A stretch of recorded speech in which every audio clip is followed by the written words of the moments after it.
Thank you very much. Now, the First Minister will take questions. I would encourage all members who wish to ask a supplementary question to press their request to speak buttons, and I call on Ruth Davidson. Thank you, Presiding Officer. Yesterday, the First Minister was asked a series of serious questions about why hundreds of thousands of doses of vaccine were not reaching GPs quickly enough. The questions asked were based on the evidence, the testimony of GPs, the testimony of the GP chair of BMA Scotland, the testimony of Scots over 80s who've heard nothing about when they will be called.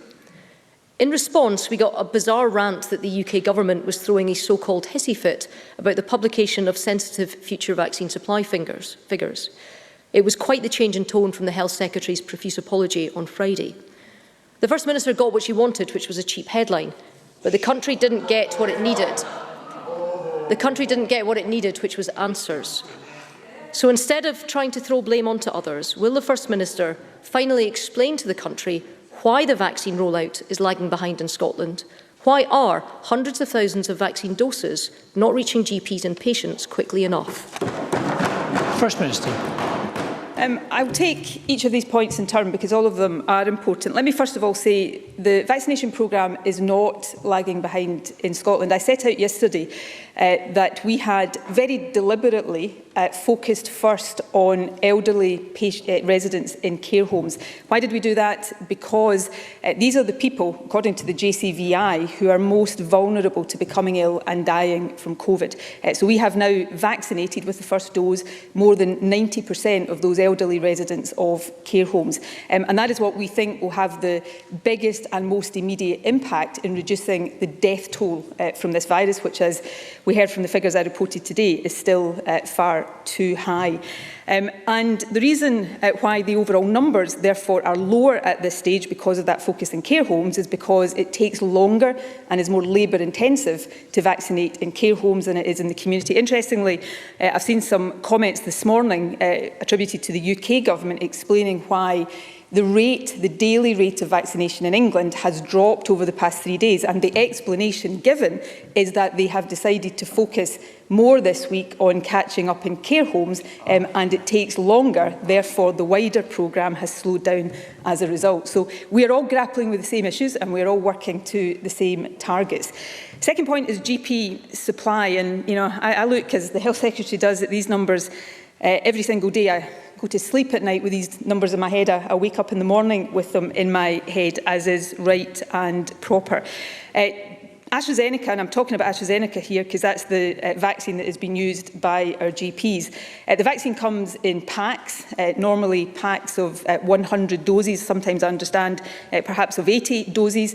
The supply, the shipment into Scotland has not, until recently, delivered enough packs for all GPs to have a pack of vaccine, remembering, of course, that some GPs will require multiple packs because their patient populations are bigger. Right now, and this figure will be moving all of the time, 75% of GP practices either have supply or are in the process of getting supply. That figure will never be 100% because not every single GP practice, of course, is participating in doing vaccinations. In terms of the over 80s, that is now picking up, and as I said yesterday, we reckon now, these are estimates from management information, this information will be published on a weekly basis, but we estimate that now around 20% of over 80s have been vaccinated. And my final point, Presiding Officer, because these are important issues, you can see from our daily figures that our community vaccination, the vaccination programme overall, is ramping up. So if you look at the numbers of vaccines administered on Monday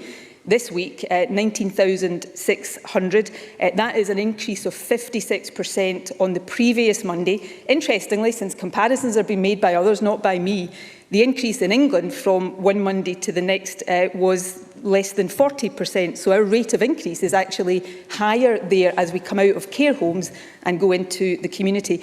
And of course, yesterday, based on the figures I have just reported, 25,327 vaccinations were administered, which is more than Monday. So we are on an increasing trajectory of vaccination as we step up and pick up the pace in the over 80s. And of course, we are working to a target of vaccinating all over 80s and everybody in the JCVI groups 1 and 2 by the first week in February.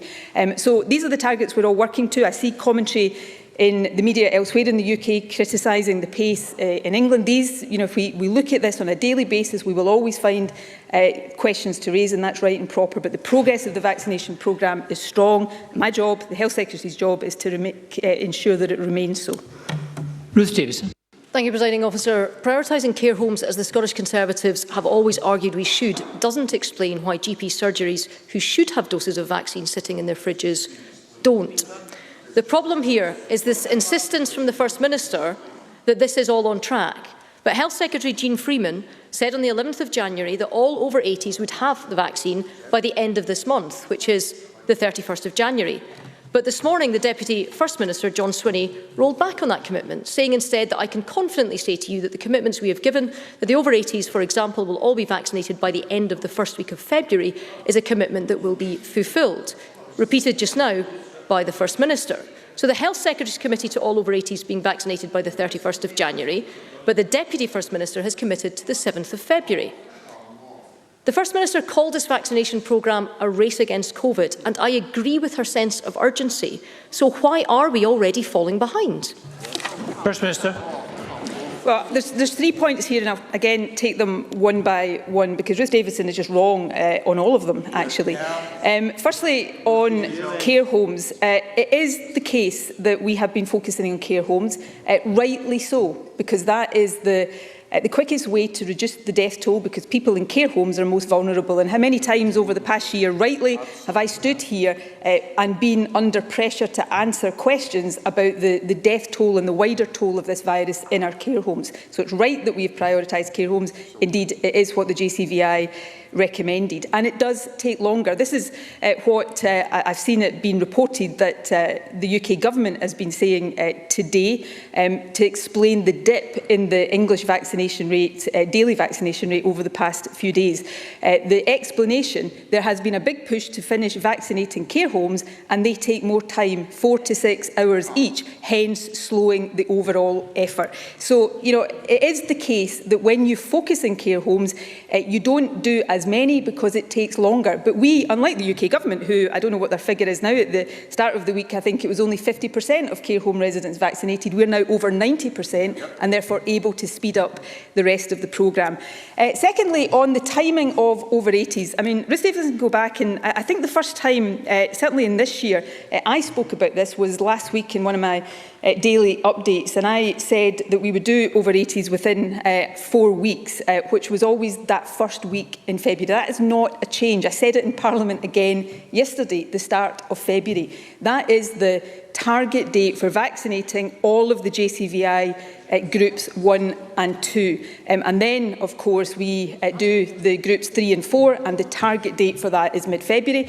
Again, I've seen comments from the UK government this morning talking about the rephasing of Pfizer supply, making that a very tight target to meet, but one that we're all determined to do. And lastly, just to repeat, because it possibly didn't get heard by Ruth Davidson the first time I said it, on GP supply. I've set out the supply constraints we've had so far in terms of getting packs of vaccine to every GP practice. That is speeding up as supply speeds up, and the figure, which again will be moving all the time, will no doubt be different by the end of today than it is right now. 75% of GP practices already have or are in the process of receiving their supply. But again, the figures speak for themselves. From Monday last week to Monday this week, a 56% increase in daily vaccination. From Monday to Tuesday, yesterday, a further increase in the rate of vaccination. So the numbers at the moment speak for themselves. They're going in the right direction. My job is to make sure they continue to do so. Ruth Davidson. But the Health Minister said the end of January, and you cannot get away from that. Now, the First Minister has just said before she sat down there that the figures speak for themselves, and she's right, because the numbers here are pretty straightforward. As the Deputy First Minister has now accepted, the Scottish Government is in receipt of a total of 700,000 doses. But to vaccinate the first of the priority groups, which is care home residents, staff, healthcare workers and everybody over the age of 80, the Scottish Government, by their own figures, need 560,000 vaccine doses. Again, by their own figures released on the 11th of January, the Scottish Government already had 490,000 doses sitting ready to go a fortnight ago. So the Scottish Government was already sitting on enough stocks to vaccinate 87.5% of their target groups and have been for a fortnight. Today, we hear that 309,909 have actually received the vaccine, which is 55%. And now the delivery date has slipped by a week. Why? Can the First Minister confirm that the stocks from even 2 weeks ago have reached GPs? First Minister. Okay, we'll go through this point by point again, because they're all important points. But again, Ruth Davidson's wrong, and I'm going to take her on a bit of a logic journey on this as well, which may not take her where she wants to go. But firstly, there is a difference, and those of us who pore over this on a daily basis have to understand these differences between allocation and actual delivery and what we have in hand in Scotland, and the majority of doses that are in Scotland are actually already in people's arms, and the rest of them will be supplying GPs and other vaccination centres to make sure over the next few days they get into people's arms. That is, how a supply chain of anything works. But here's the logic journey. If Ruth Davidson's whole argument here is based on the premise that we've somehow got 700,000 doses. And remember, the UK government are adamant they don't want us to talk about the total number of doses that have been allocated, but let's take what she's saying. If that is the case, then that must mean that, given that we're getting our proportionate population-based share, the UK government for England have got 7 million doses. They haven't done 7 million vaccinations, so presumably they're also sitting on supplies for no reason, in the same way that Ruth Davidson is suggesting we are. That would be the logical conclusion of that argument. It's actually about a complex, really important, but a complex supply chain that everybody is working to make sure gets from the manufacturers to the arms of people across the country as quickly as possible. And we've been successful in making sure that almost all of our most vulnerable care home residents have already got that first dose of vaccine. And finally, on this point about end of January versus the beginning of February, we refine these target dates as we go along based on our developing understanding of supply. So if the Health Secretary did, and I can't recall, but if she did say a few weeks ago the end of January, we will now know more about supply that have made us, through the modelling we do, say that that's the first few days in February. We've been saying that consistently throughout this year. So there is no change in that. That is what we are working to. That is what we are on track to deliver. And I would suggest that Ruth Davidson perhaps just delves a little bit more into the detail of how all of this works if she wants to continue to have these exchanges. Ruth Davidson. There we have it, Presiding Officer. It's not a slip, it's a refinement. But the problems here have been building for some time, and the Scottish Government continues to stand by and furiously repeat that everything is fine. But GPs and the BMA are sounding the alarm, and they are raising the red flags, not to be awkward, but because they and us and everyone wants this vaccination programme to work, and time is of the essence. And it is important that the First Minister acknowledges problems and starts to fix them. There are hundreds of thousands of vaccine doses that have gone unused for weeks, while GPs are desperate to get their hands on it. We asked last week when all over 80s would get their letter notifying them when they would be vaccinated, and we got no answer. We asked yesterday when all GPs would have the supplies they need to accelerate the pace, and we got no answer. And I have just asked if even all available stocks from a fortnight ago have been distributed to GPs, and I've got no answer. And the simple fact is, this isn't good enough. Vaccine isn't getting to GPs as it should. Over 80s are being left waiting when they shouldn't have to, and government timescales are already slipping. Sorry, being refined. What action is the First Minister going to take to get this sorted out and get Scotland's vaccination rate back on track? First Minister. Can I say, if Ruth Davidson, in a programme like this, doesn't think it is really important and responsible for governments to refine estimates as knowledge of supplies increases, then I think it will just be another reason why many people across the country are breathing a real sigh of relief that she's not standing here right now.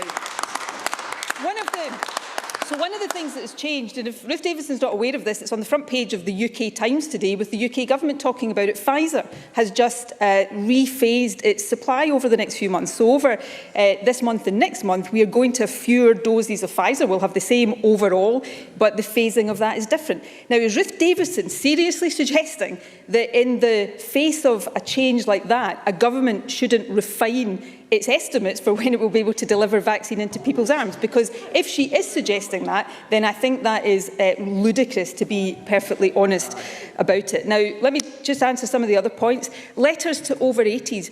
Many GP practices are not sending letters to over 80s. Do you know why? Because they are phoning them because it's quicker.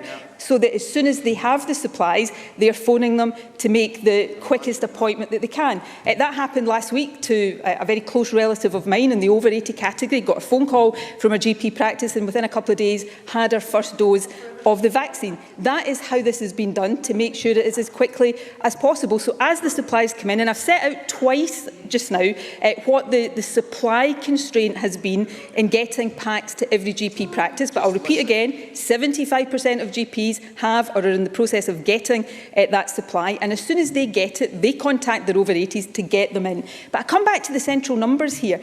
Our vaccination programme is gathering pace. 50% increase in the daily numbers of people vaccinated from last Monday to this Monday, a further increase from Monday to Tuesday this week. Having done more than 90% of care home residents, we're picking up pace now in the over 80s. These are the facts in a very, very complex situation, and I will continue on a daily basis to focus on the detail and actually focus on understanding the detail of this so that we do get it right, not just for the over 80s, but for the over 70s, the over 50s, and as soon as supplies allow us to, for the whole adult population.